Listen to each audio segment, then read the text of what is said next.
1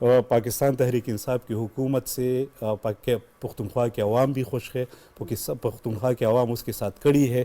پختونخوا کے عوام اگر اس کے ساتھ آپ کمپیریزن کا پنجاب سے کر لے تو پختونخوا میں جو آئی ایم ایف نے ٹارگٹ دی تھی 45 ارب سرپلس کا، اور اس نے 106 ارب وہ ٹارگٹ اچیو کر لی، 45 ارب کے بجائے 106 ارب، اور پنجاب حکومت کو 150 ارب ٹارگٹ دیا تھا اور اس نے 160 ارب اس میں خسارہ کیا۔ تو آپ اگر کمپیریزن کر لیں تو پنجاب حکومت ٹک ٹاک پہ چل رہی ہے اور کے حکومت ہے وہ گراؤنڈ پہ صحیح کام کر رہا ہے۔ ٹھیک ہے، تو سردار صاحب کیا جواب دینا چاہیں گے؟ آپ نے تو ڈیٹیل میں بات سن لی ملک صاحب کی، آج بیرسٹر صاحب نے بھی یہی کہا ہے کہ جو چارج شیٹ ہے یہ کے پی کے کھاتے میں خامخواہ ڈال دیا گیا ہے۔ بسم اللہ الرحمن الرحیم، شکریہ جی۔ یہ جتنے بھی چارج ہوئے ہیں فیکٹ اور فگر بالکل موجود ہیں اور اس کے مطابق وائٹ پیپر شائع ہوا ہے، اور یہ بھی حقیقت ہے کہ واقعی 47 سال میں یہ واحد ایک پارٹی ہے جس کو تیسری دفعہ یہاں حکومت ملی ہے، ٹھیک، اور 3 دفعہ کسی بھی پارٹی کو اگر حکومت ملے کسی صوبے میں تو اس صوبے میں تو 4 چاند لگائے جا سکتے ہیں، لوگوں کے مسائل ان کی دہلیز پر حل ہو سکتے ہیں، ڈیولپمنٹ کے کام چاہے ایجوکیشن ہے، چاہے ہیلتھ ہے، چاہے اس کے ساتھ روڈز ہیں، یہ ساری صحیح طریقے سے بن سکتی ہیں۔ لیکن چونکہ جو گراؤنڈ ریالٹی ہے وہ آپ دیکھ سکتے ہیں، یہ جس طرح ملک صاحب بھی کہہ رہے ہیں شاید ان کے پاس یہ سارے فگر ہوں گے، لیکن یہ ساری جو چیزیں ہیں یہ صرف کہنے میں سننے میں ہیں لیکن دیکھنے میں نظر نہیں آتی۔ جہاں کے پی کے کی حکومت پورے صوبے کی صورتحال ہے وہ ہمارے سامنے ہے۔ میں پچھلے تقریباً 5 سال صوبائی اسمبلی کا ممبر رہا ہوں اور مجھے قریب سے دیکھنے کا موقع ملا ہے۔ میں سب سے پہلے صوبائی اسمبلی کا ممبر 1985 میں بنا تھا، اور اس کے بعد پھر میں 2018 میں گیا، تو میں نے دیکھا کہ یہ صرف جو ان کی باتی زبانی دعوے ہیں، حقیقت کا ان سے کوئی تعلق بھی نہیں ہے، کیونکہ جو صوبے میں اگر ایجوکیشن کی یہ بات کرتے ہیں اتنے رقم خرچ انہوں نے کی لیکن عوام کو کوئی فائدہ نہیں ہوا، وہ خرچ کدھر گئی؟ وہ کرپشن وہ خرد ہوئی وہ کدھر گئی وہ بتائی جائے۔ اب بھی میں اپنے ضلع کی بات کرتا ہوں کہ ہمارے ضلع میں جو آج کووڈ کی وجہ سے سکول تھے تقریباً 200-250 اب تک نہیں بن سکے، پرائمری سکول کوئی، مڈل سکول کوئی، اور اس کے ساتھ ہی یہاں پر جو ہاسپٹل کی بات کر رہے ہیں، دیکھیں یہ ہم نے اتنا خرچ کیا وہ خرچ کیا، لیکن دیکھیں آپ اسپتالوں کا وزٹ کریں، ایبٹ آباد جو کمپلیکس ہے کوئی بھی جا کر وزٹ کر سکتا ہے، وہاں پر جو ٹیبلٹ ہے اسپرو کی یا اسپرین کی وہ بھی نہیں ملتی۔ میں کئی دفعہ جاتا ہوں، میں دیکھتا ہوں مریضوں کو ڈاکٹر شکایت کرتے ہیں، اس کے ساتھ ہی مطلب وہاں کوئی انتظامات نہیں ہیں۔ پورے ہزارہ ڈویژن کے ایک بڑی ہاسپٹل ہے، اس کی صورتحال ہے، باقی تو چھوڑیں۔ یہ جو کہہ رہے ہیں نا جس طریقے سے صوبائی حکومت کا دعویٰ ہے کہ ہم نے یعنی بڑی اصلاحات کی، اصلاحات ہوتی تو عوام کو ڈائریکٹ فائدہ ہوتا۔ اگر 47 لاکھ بچے ابھی تک سکولوں میں نہیں جا سکے، داخل نہیں کر سکے، اگر اس کے ساتھ ہی یہاں پر کوئی اس طرح کی یونیورسٹی نہیں بنا سکے جس کی وجہ سے آج جو 34 یونیورسٹیاں ہیں ان کی حالت یہ ہے کہ بہت سارے کیمپس مالی بحران کی وجہ سے بند کر رہے ہیں، جس طرح سواس میں آپ نے سنا ہوگا کہ وہاں پر بھی بند کر دیے گئے، اور اسی طریقے سے میں ہزارہ میں جو یونیورسٹی ہیں، ہزارہ یونیورسٹی دیکھیں یا ایبٹ آباد کی سائنس اینڈ ٹیکنالوجی یونیورسٹی ہے یا اس کے ساتھ باقی سبھی اس وقت اس کا بحران کا شکار ہیں، اور ان کو گرانٹ وغیرہ کچھ اس طرح کی نہیں مل سکی جس سے کہ وہ یونیورسٹی اپنے اخراجات بھی پورے کر سکے یا صحیح طریقے سے چلا سکے۔ ٹھیک ہے، جو اصلاحات کی بات کر رہے ہیں، یہ جو وائٹ پیپر ہے بالکل یہ حقیقت پر مبنی ہے اور یہ حقائق ہیں، اس سے کوئی نظر نہیں چڑھا سکتا، کیونکہ دیکھنا یہ چاہیے کہ ڈائریکٹ عوام کو کیا اس سے فائدہ ملا ہے۔ بی آر ٹی جو ہمارے سامنے ہے وہ سکینڈل چل رہا ہے، اس کی انکوائری وغیرہ تو ابھی تک وہ بھی ٹھیک ہے۔ مکمل نہیں ہوئی۔ چلیں میں محمود صاحب کو بھی شامل گفتگو کرتی ہوں۔ محمود صاحب آپ چونکہ وہیں سے تعلق رکھتے ہیں،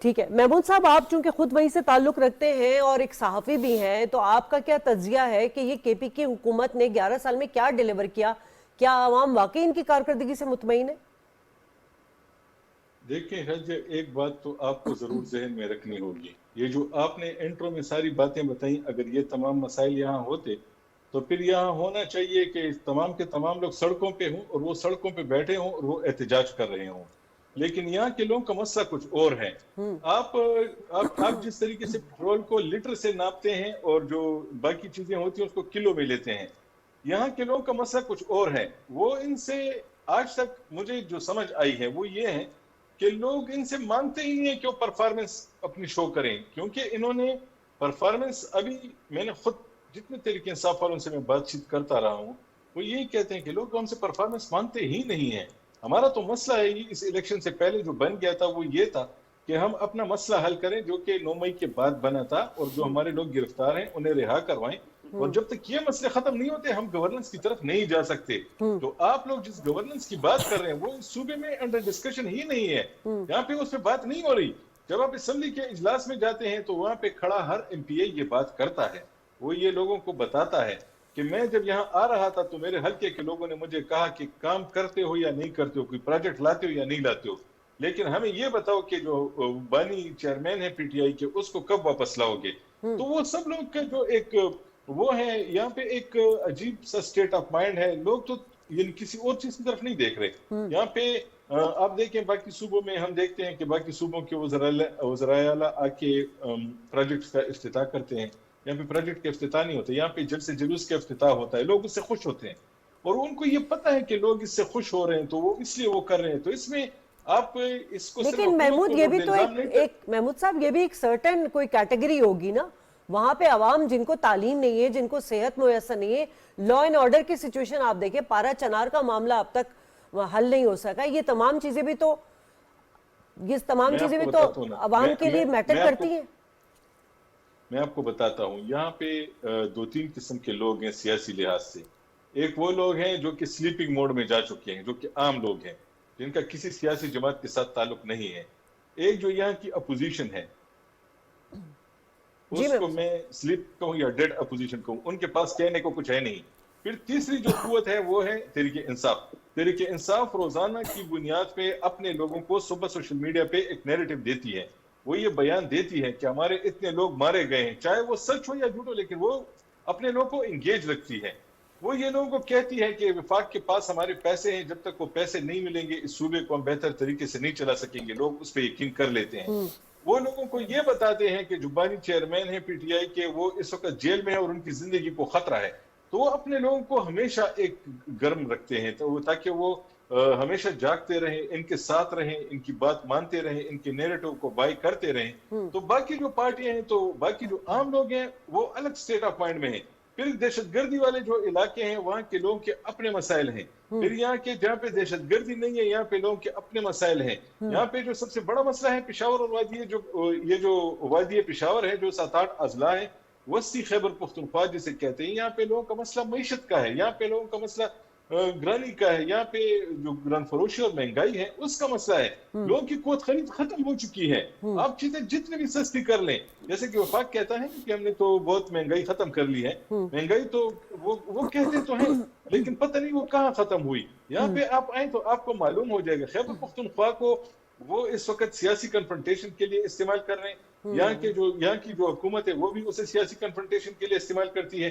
حالانکہ وفاق یہاں پہ بہت کچھ کر سکتی ہے. وفاق نے جب یہاں پہ پی ٹی ایم نامی تنظیم کو پابند کرنے کے لیے، انہیں روکنے کے لیے خیبر پختونخوا کی پولیس کو آ کے خود اٹھایا اور ان کی طرف چل پڑے، تو وفاق یہاں پہ آ کے 2-3 بڑے پروجیکٹ بھی شروع کر سکتی ہے تاکہ لوگوں کو فرق کا پتہ چلے کہ پی ٹی آئی کی یہ حالت ہے اور وفاق کی حکومت کی یہ حالت ہے. وفاق ان کے ساتھ صرف سیاسی جنگ لڑ رہا ہے.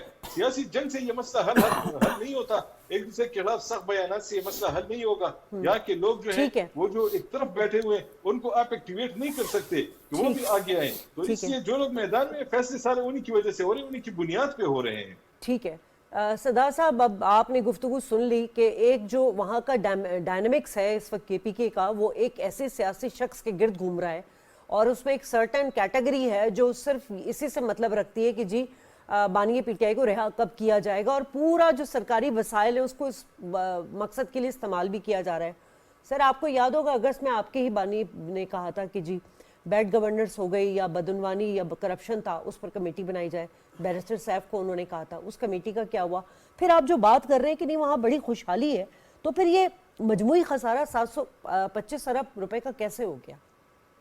ہم مجھے کہہ رہے ہیں؟ جی سر یوسف ملک صاحب. اچھا میرے بردر نے جو بات کی محمود صاحب نے اور سردار صاحب نے کہ وہاں پہ اتنے مسائل ہے اور مسائل کے بارے میں لوگ بات نہیں کرتے، صرف خان صاحب کے بارے میں بات کرتے ہیں. یہ بات اس میں کوئی شک نہیں ہے کہ پی کے لوگ خان صاحب سے پیار بھی کرتے ہیں، اسے چاہتی بھی ہے، اور اس کی یہ سوچ ہے اور یہ سمجھ ہے کہ اگر پاکستان کو اس جنجال سے نکالنا ہے تو صرف ایک ہی لیڈر ہے، عمران خان. عمران خان ہی نکال سکتا ہے، کوئی اور اس میں کسی اور میں یہ ہمت نہیں ہے، اور نہ کسی اور میں یہ ٹیلنٹ ہے، نہ کسی اور کوئی اور اتنا محب وطن ہے، نہ کوئی اور میں لیڈرشپ کی کوئی کوالٹی ہے. اس لیے عمران خان کے بارے میں بات کرتے ہیں. تو آپ کی بانی نے پھر کمیٹی بھی تو بنائی ہے نا یہ کے پی کے کرپشن کے اوپر. کمیٹی پہ میں اس پہ میں آتا ہوں. جی اگر وہاں پہ تعلیم میں امپرومنٹ نہیں ہوتی تو لوگ بالکل یہ بات بالکل غلط ہے کہ وہ ہم کو دوبارہ بار اوٹ دیتے. وہاں پر اگر ایجوکیشن میں ہیلتھ میں امپرومنٹ نہ ہوتی تو لوگوں کا دماغ خراب نہیں ہے کہ وہ پھر بھی ہمیں اوٹ دے گے. ہیلتھ میں وہ امپرومنٹ آئی ہے، ایجوکیشن میں امپرومنٹ آئی ہے، انفراسٹرکچر وہاں پہ بہتر ہوئے، ای ٹینڈرنگ کا سسٹم ہے، آن لائن سسٹم ہے. وہاں پہ کرپشن جو پہلے ہوا کرتا تھا، پی ڈی ایم کی حکومت جو بھی تھی وہ کرپشن اس کا وہ لیول نہیں ہے. میں نہیں کہتا کہ 100% کرپشن ختم ہوئی ہے، پھر بھی تھوڑا بہت ہوتا ہے، یہ ہر جگہ پہ ہوتا ہے، لیکن اس طرح نہیں ہے کہ جو یہ الزام لگ رہا ہے جو فیڈرل میں ہو رہا ہے یا جو پنجاب میں ہو رہا ہے اس کی نسبت میں اگر کمپیریزن کروں تو 10 گنا ادھر زیادہ ہوگا اور 10 گنا ادھر کم ہوگا. اس کے علاوہ خیبر پختونخوا میں جو وہاں کے وسائل ہے، وسائل پہ وفاق نے قبضہ کر لیا ہے. 1500 ارب ہمارے بقایا جات ہے وہ ہمیں نہیں دے رہے وفاقی حکومت. NFC میں ہمارے ساتھ وعدہ کیا گیا تھا، جو مرج ڈسٹرکٹ ہے فاٹا ایکس پاٹا، وہ مرج ڈسٹرکٹ ہمارے ساتھ شامل ہوئی اور اس کے ساتھ یہ کمٹمنٹ تھی کہ اس کو سالانہ 100 ارب روپے ہم دیں گے، 1000 ارب روپے 10 سالوں میں دیں گے. آج تک عمران خان کی حکومت کے علاوہ فاٹا کو ایک تلا نہیں ملا. 8 ڈسٹرکٹ اور فاٹا کے ساتھ شامل ہوئی. وفاق سے فنڈز نہ ملنے کا گلہ تو دیکھیں ایک اس کو اس طرح سے لے لیجئے کہ اور بھی صوبے کرتے ہیں گلہ. نہیں اس کے ساتھ سوتیلی ماں جیسا سلوک ہے. نہیں جو دوسری سرکاری وسائل کر کے صوبے وہ وفاق پر تو چڑھائی نہیں کرتا. نہیں سرکاری وسائل کہاں پہ بھی استعمال نہیں ہوئے، کوئی بھی سرکاری وسائل استعمال نہیں ہوئی.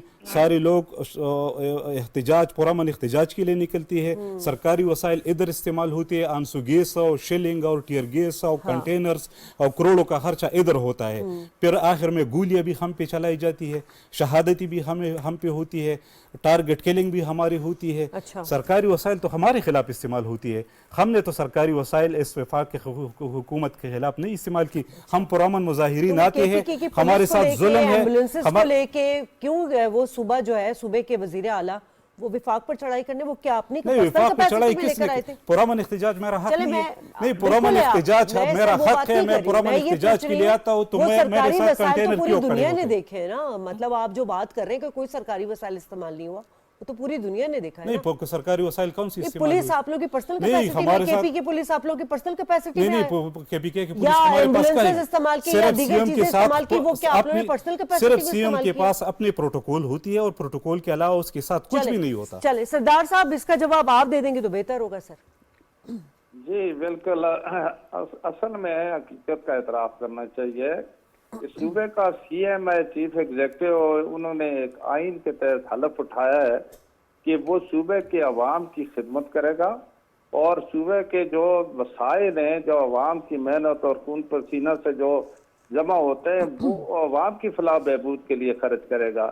یہ کسی جگہ کسی بھی چیف منسٹر، کسی بھی اور حکومت کے اس کو اختیار نہیں ہے کہ وہ اپنے سیاسی مقاصد کے لیے، اپنی پارٹی کی پروجیکشن کے لیے یا اپنی پارٹی کے اس کے فائدے کے لیے وہ خرچ کر سکتا ہے. لیکن یہ پہلی حکومت ہے جو ہم نے دیکھی ہے کہ وزیر اعلیٰ لا و لشکر سمیت اور سرکاری گاڑیوں سمیت، سرکاری جو پولیس سمیت وہ اسلام آباد پر چڑھائی کرتا ہے، حالانکہ یہ اس کا کام نہیں ہے، یہ اس کی ذمہ داری بھی نہیں ہے۔ جب وہ کرم صوبے میں کا لوگ صدر ہے، شہید صدر ہو وہ گئے کر سکتے ہیں۔ اور وہ اس ٹائم اسلام آباد پہنچے ہوئے تھے، پھر جو 1122 کی جو گاڑیاں وہ ابھی تک وہاں پر ہیں، موجود ہیں، اور اس کے ساتھ جو پولیس کے اہلکار ہیں وہ کئی دفعہ مطلب پکڑے ہوئے، گرفتار بھی ہوئے، ساری چیزیں ہوئی ہیں۔ اس کے علاوہ انہوں نے اس دوران مجھے بتائیں کون سے ترقیاتی کام کیا ہے؟ کسی جگہ بڑی کوئی موٹر وے بنائی ہے، کسی جگہ یہاں ڈیم انہوں نے لگایا ہے، کسی جگہ انہوں نے کوئی بڑی جو ہاسپٹل بنائی ہے۔ یہ سارے جو ہیں وسائل ساری دنیا سمجھ جانتی ہے کہ جتنے بھی وسائل ہیں انہوں نے ایک بات، خان کو رہا کرو، خان کو رہا کرو۔ کیا آئین میں یہ چیز تھی کہ تو آپ ٹھیک ہے احتجاج کریں، لیکن یہ گراؤ جلاؤ کون سا پرامن احتجاج ہے؟ یہ کون سی جو رائفلوں کے سمیت، اسلحہ کے سمیت، ڈنڈوں کے سمیت اور پتھروں کے گلیلوں کے سمیت اور پھر گیس کے سمیت جو احتجاج کیا جا رہا ہے، یہ تو ساری جو چیز ریکارڈ پر موجود ہے، میڈیا کے لوگ تھے، ساری مطلب ہے، آپ نے بھی دیکھا، ہم سب نے دیکھا، یہ تو کسی جگہ بھی پرامن، کس طرح پرامن کہہ سکتے ہیں؟ یعنی عجیب سی بات ہے، پرامن احتجاج جس کو کہتے ہیں، پھر دہشت گردی کس کو کہتے ہیں؟ اگر اس کو پرامن احتجاج کہتے ہیں تو پھر تو بہت سارے لوگ جو حملہ کر رہے ہیں پاکستان پر، پاکستان کے شہریوں کو جو نقصان پہنچا رہے ہیں، ان کو مار رہے ہیں، تو پھر وہ بھی پرامن ہو سکتے ہیں۔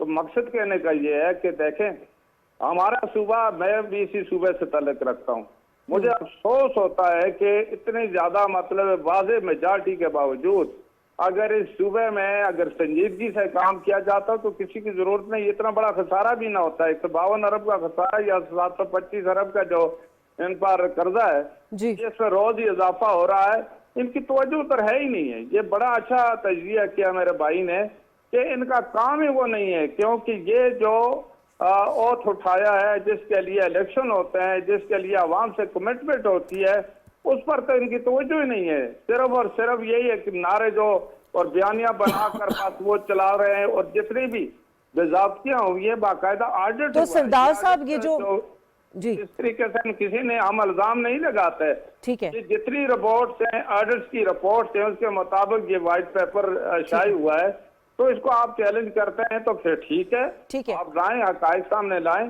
لیکن تو چلیں میں محمود صاحب سے آخری سوال لے لیتی ہوں۔ محمود صاحب، اس صوبے کو ان کے دور میں ہوا، اتنا کبھی نہیں ہوا۔ آئے نا، یہ وسواس ہے، سی سی آئی ہے، اس میں ان کی نمائندگی ہے، وہاں پر بات کریں۔ ہم نے ان کو دعوت دی ہے کہ آپ آئیں، اس صوبے کے حقوق کے لیے ہم آپ کے ساتھ ہیں۔ ہمارا سر ابھی اے پی سی کال کی گئی تھی، اس میں تو پی ٹی آئی گئی نہیں تھی، جبکہ امن جرگہ کیا تھا، پی ٹی آئی کی جانب سے تمام جماعتیں پہنچ گئی تھیں۔ یہ تو ان کی سنجیدگی ہے، جو بقایا جات حاصل کرنے کے لیے کوئی احتجاج کیا۔ محمود صاحب، آپ نے ایک جو بات کی کہ عوام کو اس سے کوئی سروکار نہیں ہے، مطلب عوام کے دماغوں میں ایک بیانیہ بنا دیا گیا ہے، عوام کو اس سے کوئی مطلب نہیں کہ لا اینڈ آرڈر کی سچویشن کیا ہو رہی ہے یا صحت اور تعلیم پر کیا چیزیں ہو رہی ہیں، لیکن کیا یہی وجہ ہے کہ پی ٹی آئی کی صوبائی حکومت کرپشن جو بڑھی ہے، اس کی وجہ بھی یہی کہ کوئی اکاؤنٹیبلٹی نہیں ہے عوام کی طرف سے؟ دیکھیں، ایک تو ہوتی ہے نا کرپشن، ایک ہوتا ہے ایک ایسا رویہ کہ آپ کہیں کہ یہ تو ہمارا حق ہے، یہ تو ہم استعمال کریں گے۔ جس طرح آپ دیکھیں 26 نومبر کو جو لوگ اس احتجاج کے دوران وہ جاں بحق ہوئے، تو ان سب کے گھروں میں 1-1 کروڑ روپے سرکاری خزانے سے دیا گیا۔ اب آپ اس کو کرپشن نہیں کہہ سکتے، لیکن یہ فنڈ جو ہے یہ جا رہے ہیں، یہ عوام کے پیسے ہیں۔ آپ کی یونیورسٹیاں جو ہیں وہ مالی بحرانوں کا تمام شکار ہیں، لیکن جو لوگ باہر جا کے احتجاج میں مرتے ہیں، آپ ان کو تو پیسے دیتے ہیں، لیکن آپ کی 34 میں سے 18 یونیورسٹیوں کے وائس چانسلر نہیں ہیں، آپ کی یونیورسٹیاں مزید چلانے کے قابل نہیں ہیں، آپ یونیورسٹیوں کی زمینیں بیچ رہے ہیں، آپ کے پاس جو ہے باقی معاملات کے لیے اپنے پیسے نہیں ہیں۔ اور یہ دیکھیں کہ یہ جو لوگ اب یہ چیزیں دیکھ رہے ہیں، لیکن بات یہ ہے کہ لوگوں کو اس وقت کوئی الٹرنیٹ وہ بھی نہیں مل رہا، کوئی متبادل بیانیہ بھی نہیں مل رہا۔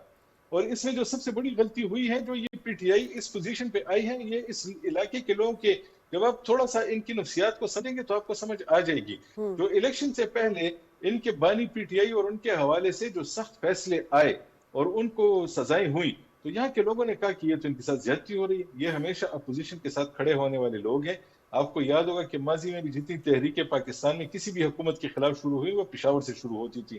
تو یہاں کے لوگوں کا اپنا ایک مزاج ہے, وہ اس کے لیے کھڑے ہو گئے. اب وہ کہتے ہیں کہ جو بھی ہو, یہ غلط ہو یا ٹھیک ہو, ہم ان کے ساتھ ہیں. تو آپ کو یہاں کے حوالے سے جب آپ بات کرتے ہیں, آپ کسی بھی اور علاقے کے بارے میں بات کرتے ہیں, وہاں پہ آپ موازنہ کرتے ہیں, سیاسی موازنہ بھی کرتے ہیں, وہاں پہ کارکردگی کا موازنہ بھی کرتے ہیں, یا آپ یہ دونوں نہیں کر سکتے. اس حکومت سے پہلے یہاں پہ آپ کو یاد ہوگا محمود خان صاحب کی حکومت تھی, وہ بہت ہی شریف النفس انسان تھے, سارا کا سارا اختیار اس وقت خود بانی پی ٹی آئی کے پاس تھا, وہ وزیر اعظم تھے. تو یہاں پہ صوبے میں کسی کے پاس یہ اختیار نہیں تھا کہ وہ یہاں پہ کوئی کام کرے. وہ اسلام آباد سے صوبہ کنٹرول ہو رہا تھا, اس وقت کچھ بھی نہیں ہوا اس صوبے میں. ہاں پر سڑک کے وقت میں ایک بی آر ٹی شروع ہوئی تھی, اور وہ جو آخر میں ایک ہیلتھ کارڈ اس نے شروع کروایا تھا, اس کے بعد مجھے نہیں یاد کہ یہاں پہ کچھ ہوا ہو. لیکن بات یہ کہ لوگ ان کو بھی کچھ نہیں کہتے. یہاں کہ میں نے آپ کو بتایا, یہ جو سوشل میڈیا میں کروڑوں اربوں روپے کی انویسٹمنٹ ہو رہی ہے, یہ روزانہ کی بنیاد پہ لوگوں کو آپ ایک انجیکشن لگاتے ہیں, اور وہ انجیکشن وہ قبول کر کے وہ لے رہے ہیں, بس وہ استعمال کر رہے ہیں, اور وہ مدہوش پڑے ہوئے ہیں, بس یہ ان کی مرضی ہے. ٹھیک ہے, چلیں میں تینوں مہمانوں کو شکریہ ادا کرنا چاہوں گی. پہلے سیگمنٹ کا وقت ختم ہوا. یقیناً اس وقت جو ہے کے پی کے صوبائی حکومت کا جو ان کی اپنی آفیشیل سائٹ پر جو ہے وہ یہ ہے کہ خزانے کو 12 ارب روپے سے زائد کا نقصان ہوا. یہ کیسے ہوا, اس پہ ہم نے کی بریک لیں گے. ناظرین, بریک سے واپس آئیں گے تو بات کریں گے امریکہ کے معاشی بحران کے حوالے سے. عالمی مالیاتی نظام میں ڈالر جو ہے وہ قدر کھونے لگا ہے, اور یہ جو ہے کیا عالمی منظرنامہ بنے گا, اس پر بات ہوگی اس بریک کے بعد.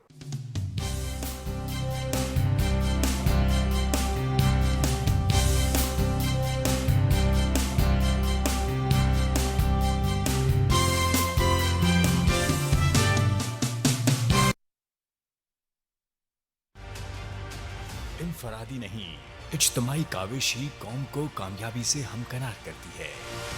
اس سے پہلے کہ پولیو ہمارے بچوں کو عمر بھر کے لیے معذور بنا دے, انہیں پولیو کے قطرے ضرور پلوائیں.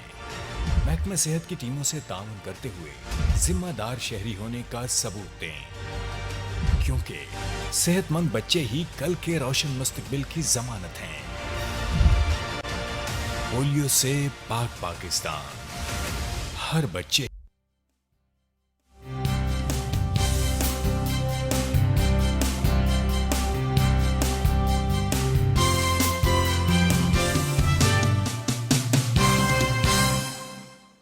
ویلکم بیک ناظرین, اور انتہائی انٹرسٹنگ ایک ہم ڈسکشن کرنے جا رہے ہیں امریکی معاشی حوالے سے, اور یقیناً اس پہ جو کنسرن شو کیا جا رہا ہے عالمی مالیاتی نظام کی طرف سے کہ ڈالر جو ہے وہ اپنی قدر کھو رہا ہے. دوسرا, متعدد ممالک کا جو ہے امریکہ پر ڈسٹرسٹ کا بھی اظہار کیا جا رہا ہے, اور یقیناً جو آئی ایم ایف کے مطابق گلوبل جو فارن ایکسچینج ریزروز ہیں اس میں امریکی ڈالر کا حصہ جو ہے وہ 29 سال میں کم ترین سطح پر آ چکا ہے. اس کے کیا امپیکٹس ہوں گے, اس پر بات کریں گے. میرے ساتھ اسٹوڈیو میں موجود ہیں تجزیہ کار مہتاب حیدر صاحب. بہت شکریہ سر, آپ تشریف لائے.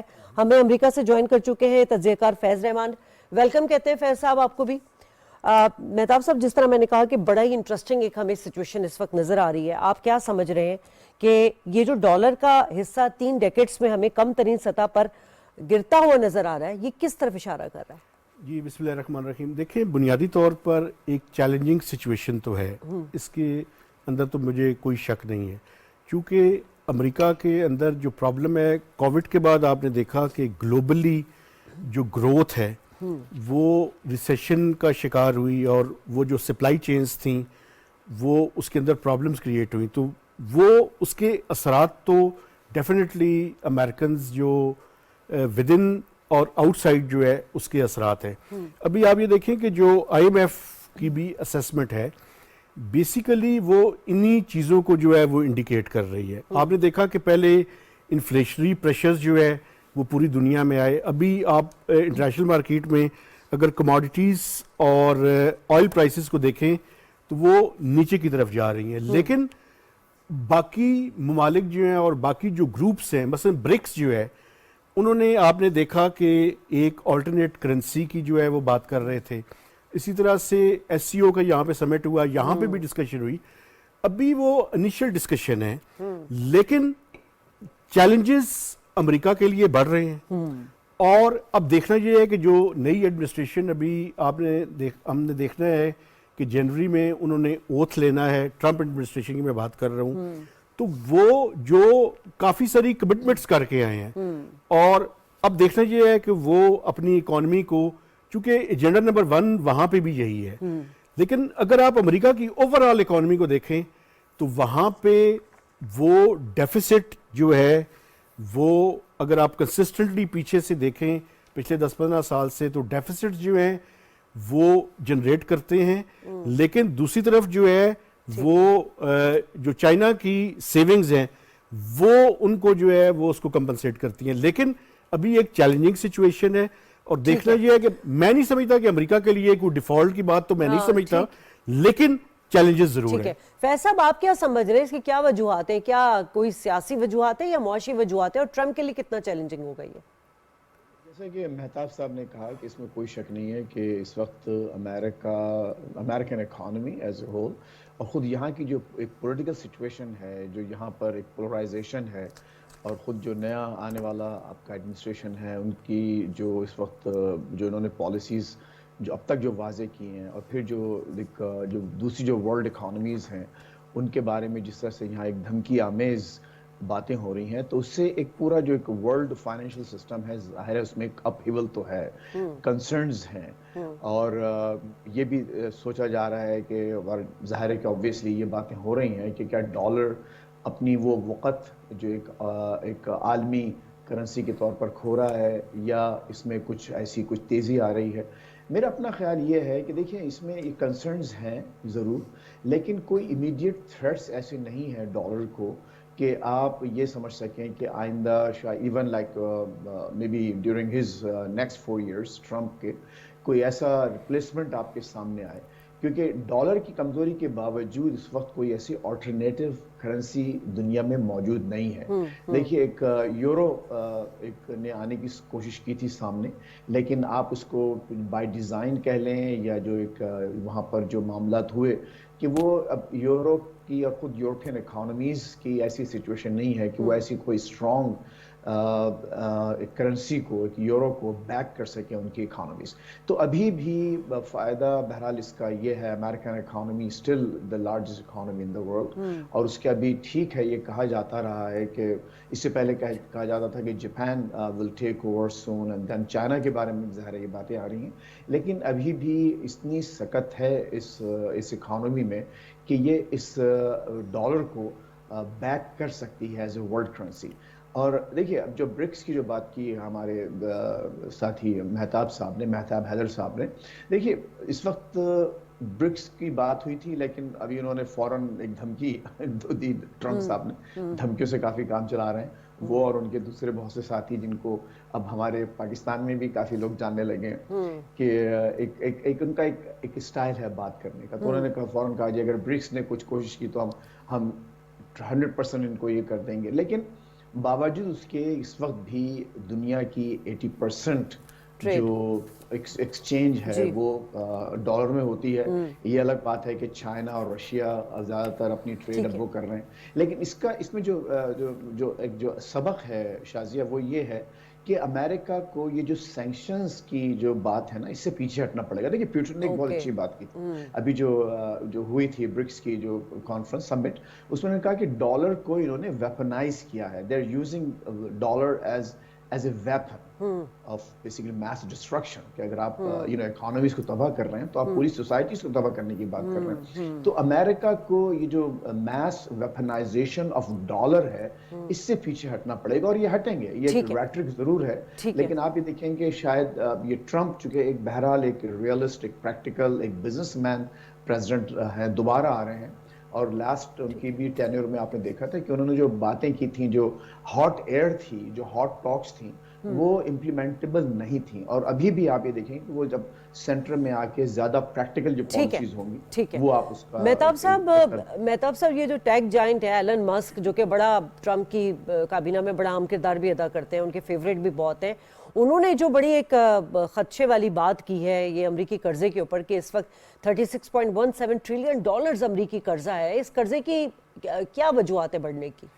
دیکھیں میں جیسے پہلے میں کہہ رہا تھا کہ بیسیکلی تو وہاں پہ جو ڈیفیسٹس ہیں, چاہے وہ ٹریڈ کے ہوں یا بجٹری ڈیفیسٹس ہوں ان کے, وہ ان کا ایک ایشو ہے. لیکن اصل میں امریکنز کی جو فیڈ ریزروز ہیں وہ بیسیکلی دیکھیں نا، چونکہ انہوں نے تو ڈالرز اپنے طور پہ ہی، چونکہ انہی کی وہ ہے کرنسی ہے، تو بنیادی طور پہ ان کا یہ چیلنجز آپ یہ دیکھیں، کیونکہ جو ڈیٹ سروسنگ ہے وہ میرے خیال میں کوئی 23-24% کے لگ بھگ ہے، تو یہ اور 1/3 کے لگ بھگ ہے، تو یہ بنیادی طور پر ایک جو چیلنج ہے وہ ہے۔ اور دوسرا میں آپ کو بتاؤں، میں دوسری جو امپورٹنٹ ترین چیز سمجھتا ہوں، امریکنز کی پچھلے کافی عرصے سے دیکھیں تو یہ جو ٹریڈ وار کی پالیسی ہے، اور آپ جو امپورٹس کے اوپر اور ایکسپورٹس کے اوپر مختلف طرح کے آپ ڈیوٹیز اور ٹیکسز جو ہے وہ لگاتے ہیں، تو یہ بیسیکلی پارٹ آف اسٹریٹجی ہے، لیکن آل آؤٹ جانا اور بالکل ہی آپ یہ کہیں کہ انہوں نے یعنی جس سے یعنی کہ آپ ایک آل آؤٹ چلے جائیں، آئی ڈونٹ تھنک سو۔ یہ ٹریڈ وار جو ہے as a part of strategy تو اس کو استعمال کیا جائے گا، لیکن جیسے جیسے اگر آپ آل آؤٹ جانے کی کوشش کریں گے تو جو ڈالرائزیشن ہے اور جو آپ اس کی منوپلی اور وہ قائم رکھنا چاہتے ہیں، اس کے لیے چیلنجز بھی بن جائیں گے۔ دیکھیں برکس کے حوالے سے میرے جو کولیگ ہیں وہ بات کر رہے تھے کہ انہوں نے دھمکی آمیز لہجہ جو ہے انہوں نے استعمال کیا ہے، وہ تو دیکھیں وہ میکسیکو کے بارے میں بھی دھمکی آمیز لہجہ استعمال کرتے ہیں، وہ چائنا کے بارے میں بھی اس طرح کی گفتگو کرتے ہیں، لیکن بنیادی طور پر انہیں ایک ریکنسیلیشن کی طرف اور جانا ہوگا، اس کی طرف جو ہے وہ بات چیت کی طرف جو ہے وہ جانا ہوگا۔ ہر طرف دھمکی آمیز جو ہے وہ کام نہیں چلے گا، اس کے نتیجے میں یہ ڈالرز کے اوپر بھی مسائل آئیں گے اور امریکن اکانومیز کے لیے بھی مسائل بڑھیں گے۔ تو آپ شارٹلی بتائیے گا کہ کیا امریکہ کے پاس ڈالر کو دوبارہ جو ہے اس کی ساکھ بحال کرنا آسان ہوگا یا مشکل نظر آ رہا ہے؟ فیض صاحب جی دیکھیے، اس میں جو آپ نے جو ایلان مسک کے بارے میں جو سوال کیا تھا، پھر میں اس کا بھی جواب دیتا ہوں۔ دیکھیے جو ان کا جو ڈیٹ ہے، جو ایک جو فارن ڈیٹ ہے، وہی ان کی ڈالر کے استحکام کی ضمانت بھی ہے۔ یہ بڑا انٹرسٹنگ پوائنٹ میں آپ کو بتاؤں۔ دیکھیے اس وقت جو چائنا کے پاس جب 90s میں ایمرجنگ مارکیٹس کا جب ایک کرنسی کرائسس شروع ہوا تھا اور دنیا کی کئی کرنسیز بیٹھ گئی تھیں، ملائیشیا کا آپ کو معلوم ہے کیا حال ہوا، انڈونیشیا کا کیا حال ہوا، خود لیٹن امریکہ میں، تو اس کے بعد جو ورلڈ اکانومیز ہیں انہوں نے اپنے جو ریزروز ہیں وہ ڈالرز میں کنورٹ کرنا شروع کر دیا۔ اس وقت آپ کو معلوم ہے کہ امریکہ کے جو دو جو لارجسٹ کریڈیٹرز ہیں وہ UK برٹن اور دوسرا جو ہے چائنا، اور انہوں نے اچھا ڈیٹ کا مطلب یہ نہیں ہے کہ انہوں نے امریکہ کو قرضہ دیا ہوا ہے، اس کا مطلب یہ ہے کہ انہوں نے ان کی جو سیکیورٹیز ہیں، جو CDs ہیں، جو ٹریجری بانڈز ہیں، وہ خرید کر ریزروز اپنے اس میں کنورٹ کر کے رکھیں۔ کبھی کل کلاں کو ایسا ہو کہ اچانک کوئی واقعات ایسے ہوں کہ چائنا کی کرنسی بیٹھ جائے، تو وہ اپنے خود ریزروز، چائنا کے لیے اہم بات یہ ہے کہ وہ اپنے ریزروز، کرنسی ریزروز کو ڈالر میں رکھیں، کیونکہ dollar is probably the only currency right now. تو جو ڈیٹ ان کا ہے اس میں کوئی شک نہیں کہ وہ ایلان مسک ایک ڈفرنٹ ایک پرسپیکٹو سے بات کر رہے ہیں، لیکن اس میں کوئی شک نہیں کہ وہ ایک یہاں کے لیے ایک خطرے کی گھنٹی ضرور ہے، لیکن ساتھ ساتھ وہ ڈالر کو استحکام دینے کے لیے بھی، کیونکہ دوسری اکانومیز، چائنا کبھی یہ نہیں چاہے گا کہ ڈالر کی ویلیو گرے، ٹھیک ہے، UK کبھی نہیں چاہے گا، اور جو بڑے بڑے جو اس کے جو کریڈیٹرز ہیں جنہوں نے وہ ٹریجری بانڈز خریدے ہوئے ہیں ڈالر میں، وہ نہیں چاہتے کہ خریدے۔